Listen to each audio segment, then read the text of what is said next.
Isso, Gálatas 3, de 1 a 14. Quando eu começo um trecho maior, eu leio o trecho inteiro. É assim a metodologia das nossas exposições bíblicas aqui, né? E depois, dia a dia, a gente vai picotando o texto, porque não dá para a gente falar sobre tudo isso aqui, por exemplo, numa live só. Então hoje vamos falar um trechinho, amanhã depois, Mas abrimos a live lendo o texto inteiro. E eu vou colocar na tela para você aí o nosso texto de hoje, Gálatas 3, de 1 a 14, que diz o seguinte: Ó Gálatas insensatos, quem os enfeitiçou? Jesus Cristo não lhes foi explicado tão claramente como se tivessem visto com os próprios olhos a morte dele na cruz? Deixe-me perguntar apenas uma coisa. Vocês receberam o Espírito porque obedeceram à lei ou porque creram na mensagem que ouviram? Será que perderam o juízo? Tendo começado no Espírito, por que agora procuram tornar-se perfeitos por seus próprios esforços? Será que foi à toa que passaram por tantos sofrimentos? É claro que não foi à toa. Volto a perguntar, acaso aquele que lhes deu o Espírito e realizou milagres entre vocês, agiu assim porque vocês obedeceram à lei ou porque creram na mensagem que ouviram? Da mesma forma, Abraão creu em Deus e foi considerado justo. Logo, os verdadeiros filhos de Abraão são aqueles que creem. Deixa eu ver até onde que vocês estão aqui. Pronto. Deixa eu continuar. As Escrituras previram esse tempo em que Deus declararia os gentios justos por meio da fé. Ele anunciou essas boas novas a Abraão há muito tempo, quando disse: todas as nações da terra serão abençoadas por seu intermédio. Deixa eu colocar agora aqui a outra tela para vocês lerem, né? Porque eu estou lendo em outra página aqui, senão não dá. Pronto. Portanto, todos os que creem participam da mesma bênção que Abraão recebeu por crer. Contudo, os que confiam na lei para serem declarados justos estão sob maldição, pois as Escrituras dizem: maldito quem não se mantiver obediente a tudo que está escrito no livro da lei. É evidente, portanto, que ninguém pode ser declarado justo diante de Deus pela lei, pois as Escrituras dizem: o justo viverá pela fé. A lei, porém, não é baseada na fé, pois diz: quem obedece à lei viverá por ela, mas Cristo nos resgatou da maldição pronunciada pela lei, tomando sobre si a maldição por nossas ofensas. Pois as Escrituras dizem: maldito todo aquele que é pendurado num madeiro. Por meio de Jesus Cristo, os gentios foram abençoados com a mesma bênção de Abraão, para que recebêssemos pela fé o Espírito prometido. Eu sei que é um desafio nós entendermos. Opa, peraí, gente, peraí que eu já volto. Pronto. É muito botão, muito pitoco para apertar aqui. Eu sei que às vezes esses textos, eles realmente se mostram meio difíceis de compreender. Então a gente vai junto aqui devagar, conversando e aprendendo junto, tá? Sobre o que é que nós estamos falando? Bem, a carta de Paulo aos Gálatas é muito forte e ela tem o objetivo de corrigir, eu diria até mesmo repreender o pessoal da Galácia, né, que é a região para quem Paulo escreve, para os moradores daquela região, para as igrejas que ele abriu naquela região, porque eles estavam se perdendo na sua fé. Começaram bem, mas se desviaram. Então aprendemos a não tentar obter salvação por meio dos nossos esforços, mas através da fé em Jesus Cristo. Gente, isso é graça. Aproveitando uma colocação que foi feita sobre livros a respeito da graça, por isso que eu brinquei. A Bíblia é o livro da graça, porque ela nos ensina claramente que nós não obtemos justificação, nós não obtemos salvação por nenhum outro meio que não seja pelo amor e graça de Deus que repousa sobre nós. A nossa motivação precisa mudar. Por quê? Porque quando eu compreendo que não sou amado por Deus por aquilo que faço, mas Deus me ama a despeito do que faço, eu começo a fazer o que Deus quer justamente por perceber o seu amor por mim. É um caminho que é muito parecido, mas é uma chave que, quando acionada, virada, como a gente diz, precisa virar a chave, ela muda o jeito que a gente vive o Evangelho e a gente começa a viver realmente o Evangelho. Esse era um problema para os Gálatas, porque começaram bem, mas aí um grupo de judaizantes chegou lá e disse para eles: vocês creem em Jesus, que bacana, Jesus, é verdade, ele é o Messias, mas vocês precisam continuar seguindo as leis dos judeus. Aí foi uma complicação muito séria. Nós falamos sobre isso anteriormente. Recomendo que você assista às outras lives para entender melhor. Mas o que estava acontecendo é que os judaizantes estavam trabalhando para tirar dos Gálatas essa percepção do Evangelho da Graça. Estavam corrompendo o coração deles. No caso deles, era através da obediência da lei. Isso, às vezes, fica meio distante de nós, porque nós falamos assim: tudo bem, eles são judeus, eles obedeciam à lei. Aí chega esses judaizantes, impõem a obediência da lei. Que coisa. Parece que não tem a ver conosco, mas tem.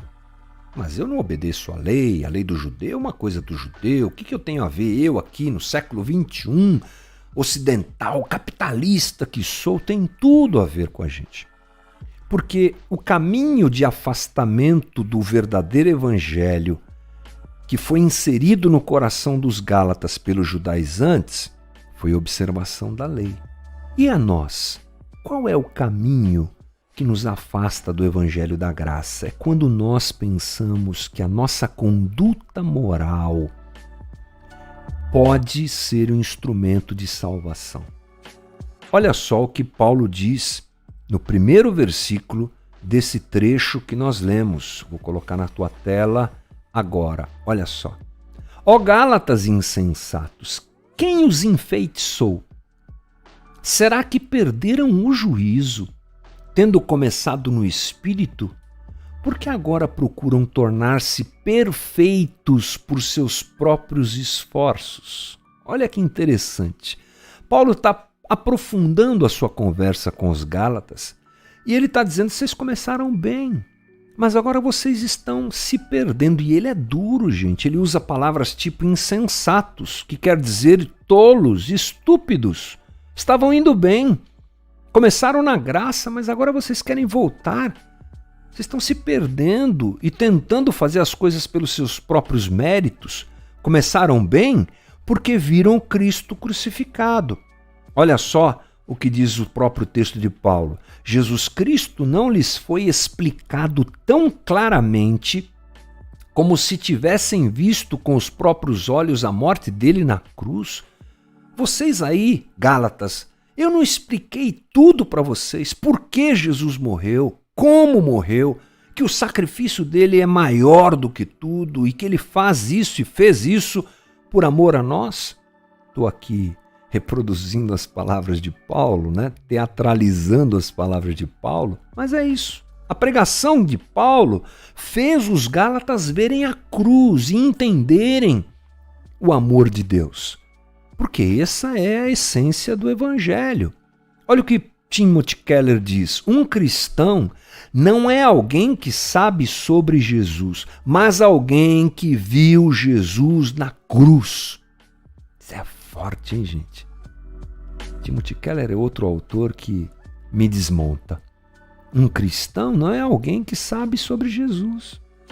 Você conhece Jesus? Conheço.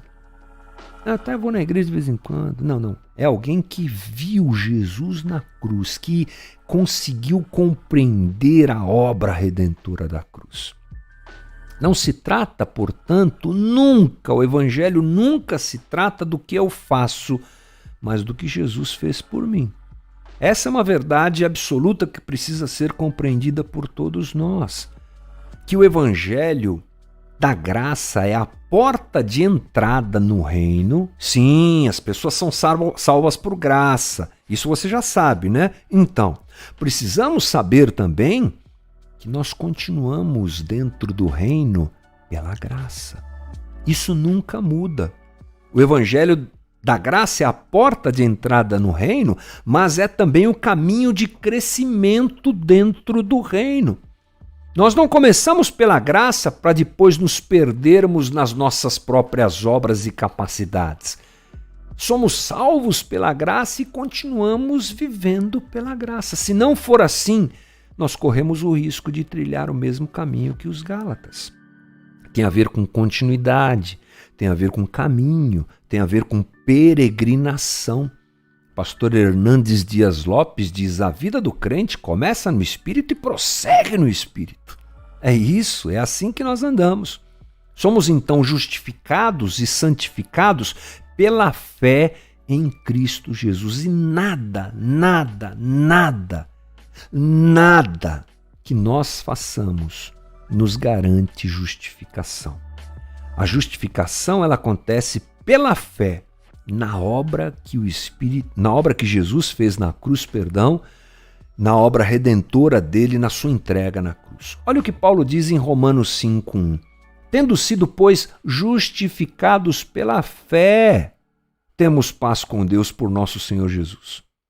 Paulo não escreve tendo sido, pois, justificados pelo que vocês fizeram, pela moralidade de vocês, pelo bom comportamento de vocês, pela frequência que vocês têm de ir na igreja, pelos dízimos e ofertas altos que vocês dão. Não, pela fé. Romanos 8:9. Vós, porém, não estáis na carne, mas no Espírito, se de fato o Espírito de Deus habita em vós, e se alguém não tem o Espírito de Cristo, esse tal não é dele. Paulo falando sobre o complemento da ação graciosa de Deus em nós, que é a própria presença do Espírito. É claro que nós entramos num processo que nós chamamos de santificação. A pessoa que entrega a vida para Cristo, ela começa a trilhar um caminho que dura, sabe quanto? A vida toda, que é o processo de santificação. Eu quero me parecer mais com Jesus, porque eu entendi que na cruz está o amor dele por mim. E ele diz: me siga, tome a sua cruz e vem comigo. Não é? Negue-se a si mesmo, tome a sua cruz e me siga. Então por amor eu começo esse caminho que é chamado de santificação. O autor de Hebreus diz assim: porque por meio de um único sacrifício ele aperfeiçoou para sempre, os que estão sendo santificados. É um processo. Estamos sendo santificados nessa procura por sermos iguais a Cristo. Mas isso se coloca em nós, é realidade em nós a partir do momento que entendemos que ele morreu na cruz por nós, graciosamente. Eu não compro salvação sendo bonzinho, sendo bacaninha, dando cesta básica. Eu não compro salvação sendo a pessoa mais santa que a gente pode imaginar religiosamente falando. Salvação é graça. Dick Kaufmann diz: os cristãos pensam que somos salvos pelo Evangelho, mas que depois crescemos aplicando princípios bíblicos a todas as áreas da vida. Acontece que não somos apenas salvos pelo Evangelho, mas crescemos aplicando o Evangelho a todas as áreas da vida. Impressionante isso, né? E aí Paulo condena aquele pessoal porque eles estão se aperfeiçoando pelos seus próprios esforços. Eles esqueceram isso, perderam essa referência. Acharam que podiam viver agora mediante a obra, mediante a força das obras que faziam. Não. Olha o que ele diz: tendo começado no Espírito, estáis agora vos aperfeiçoando na carne. O que vocês estão fazendo? O que é tornar-se perfeito pelos próprios esforços ou aperfeiçoar-se na carne? Vamos dar uma olhadinha no utilizar, aperfeiçoar, executar, concluir, dar acabamento. É a ideia da palavra usada por Paulo quando ele fala aperfeiçoar-se. Vocês estão tentando dar o acabamento na fé de vocês e na vida de vocês, sendo cumpridores da lei? Não é assim que funciona. não é assim que a coisa se encaminha, não é? Os Gálatas faziam isso observando a lei, já que Cristo tinha sido apresentado a eles, mas eles não entenderam completamente a sequência da caminhada que deviam ter com Jesus. Os cristãos também fazem isso. Eles procuram dar esse acabamento fazendo aquilo que, teoricamente, daria a eles a aprovação de Deus para continuarem salvos, digamos assim. Às vezes essa conversa, ela confunde a cabeça das pessoas. E o texto de Gálatas, nesse aspecto, é bem profundo e esclarecedor. O resumo da ópera é uma só, irmão. É um só. Somos salvos pela graça e devemos continuar caminhando na graça. Nos aperfeiçoando, sim. Nos santificando, sem dúvida. Nos tornando pessoas mais parecidas com Jesus todos os dias, sem dúvida. Por quê? Por quê? Porque eu quero me parecer com Jesus. Não para ser salvo.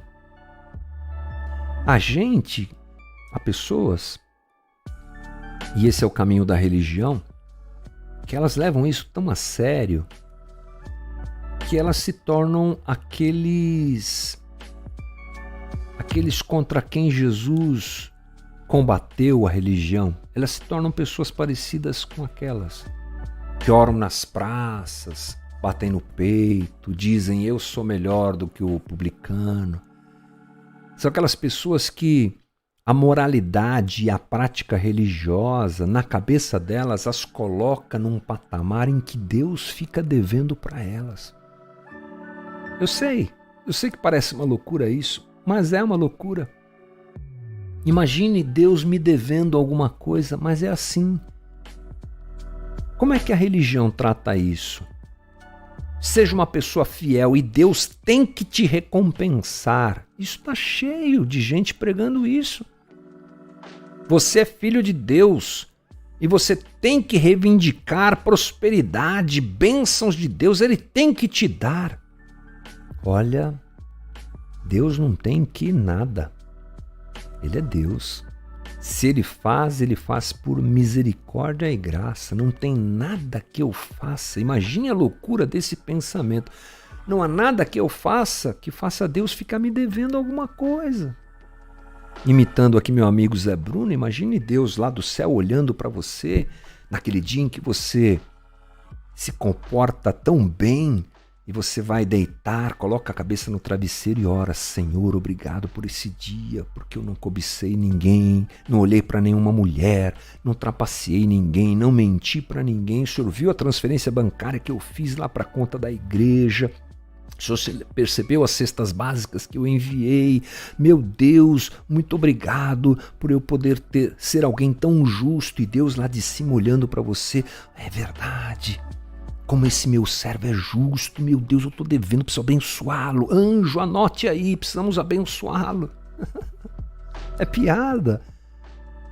Então, a religião faz piada de Deus quando ela acha que através de boas atitudes eu compro alguma coisa. Não, boas atitudes, aliás, amanhã nós vamos falar sobre isso, são reflexo da compreensão de que eu sou eterno devedor. Tem um texto de Paulo que eu não lembro agora aqui qual é. Depois a gente vai achar. Que ele diz assim: eu sou devedor. Então vamos hoje nos lembrar, somos devedores. E vamos nos apegar sempre, sempre, sempre, sempre à graça do nosso Senhor Jesus.